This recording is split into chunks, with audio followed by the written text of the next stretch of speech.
Hello students, welcome to my channel Master Biology and here we are with the first part of hereditary. तो इस lecture में पूरा hereditary का basic clear होएगा. So terms related to genetics. So there are some things, some terms you should be knowing about genetics before studying this chapter. So first of all, what is inheritance? Inheritance, the transmission of characters from one generation to other is called inheritance. एक generation से जब दूसरे generation में characters inherit होते हैं तब उसको बोलते हैं inheritance. So suppose this is father and this is mother and the child. So the characters which are passed on through these parents to the offspring, that is known as inheritance. Now what is gene? Gene is a section of DNA that provides information for a protein in a cell. So we should know about this term, that is gene. Now what is gene? If we see that there is a DNA present in our cell. DNA कहाँ present होता है? Nucleus में present होता है. Now this is one whole DNA molecule. Now there are some parts in which genes are located. So genes are the part of DNA which are responsible for the formation of protein. So ये protein form करने के लिए काम आएंगे कौन? Jeans. और jeans कहाँ located है? डीएनए में. So this was about gene.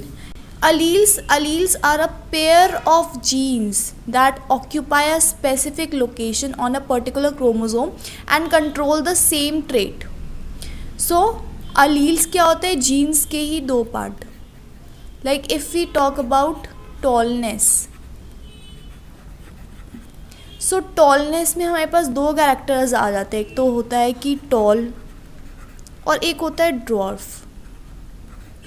So for tallness we refer it as capital T and for dwarfness we write it down as small t. So है तो दोनों ही जीन्स किसके? tallness के, but they have different allele.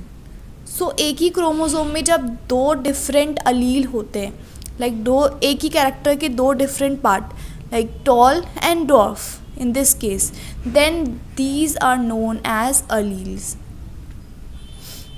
Now trait. Genes are called the traits of Mendel trait in modern biology. So क्या हुआ था कि Mendel के टाइम में there was no term as such gene. Gene हमें नहीं पता था कि इसको जीन बोलते हैं. वी till then इसका नाम जीन्स नहीं रखा गया था. Then these genes were called as trait.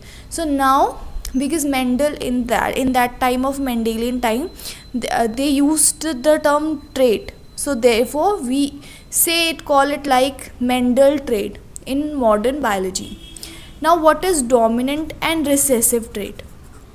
Dominant trait, the trait that express it in first generation is called dominant trait.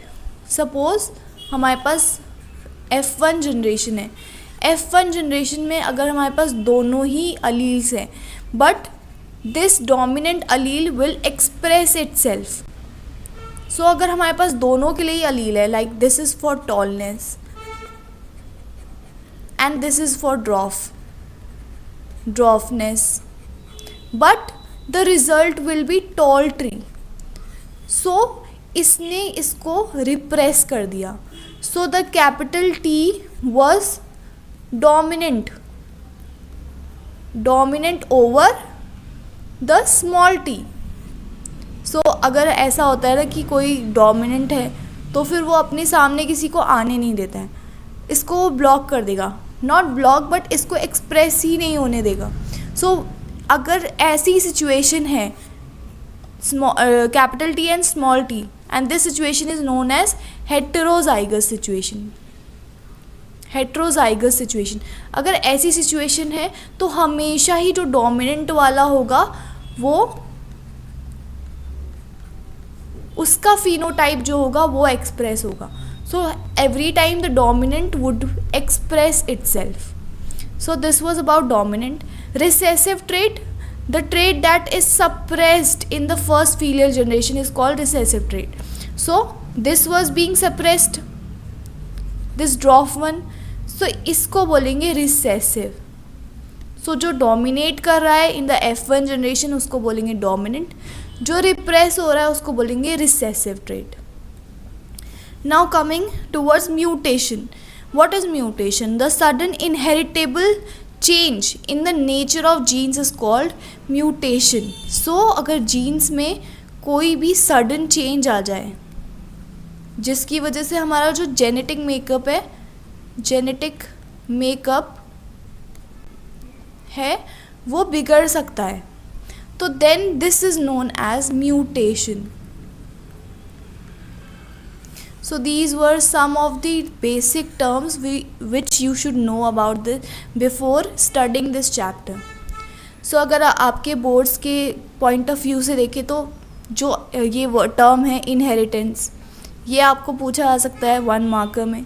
Jeans के बारे में पूछा जा सकता है, then dominant and recessive trait, and this mutation is very very important. So star mark this topic also. Now Mendelian experiment on P plant. So Mendel ने जो experiment करा था वो करा था पी प्लांट में. So he studied the Pisum sativum. So pea plant का जो साइंटिफिक नेम है that is Pisum sativum. So pea plant में उसने 7 कैरेक्टरिस्टिक्स लिए. So he took 7 characters from pea plant. तो डोमिनेंट और रिसेसिव दोनों ही उसने कैरेक्टर लिए हर एक कैरेक्टर की. So first of all this is about seed. Form round wrinkled. So अगर सीड जो राउंड होगा that is a dominant one.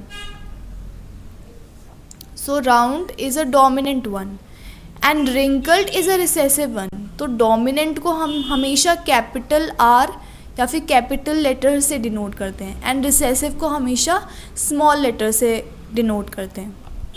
Then yellow and green. So for yellow we use capital Y because it is dominant and for green we use small Y. Then white and violet. So white is dominant and violet is recessive. So this shape that is full but this one is constricted. Then green, pod color is green and pod color is yellow. So again capital G and small g. Then place, axial pods and terminal pod. So place के हिसाब से stem में and size के हिसाब से एक होता है tall, एक होता है dwarf. Tall या फिर short. So these were the 7 characteristics. You should know about these characteristics, but exactly ये question नहीं आएगा for both point of view से, but you should know about these particular characteristics in detail. So this was all about the basics of genetics. I hope you enjoyed this video. If you enjoyed this video, just like to our channel, subscribe to our channel. This was the very first video in this channel. So bacha, please subscribe to our channel and thank you for watching.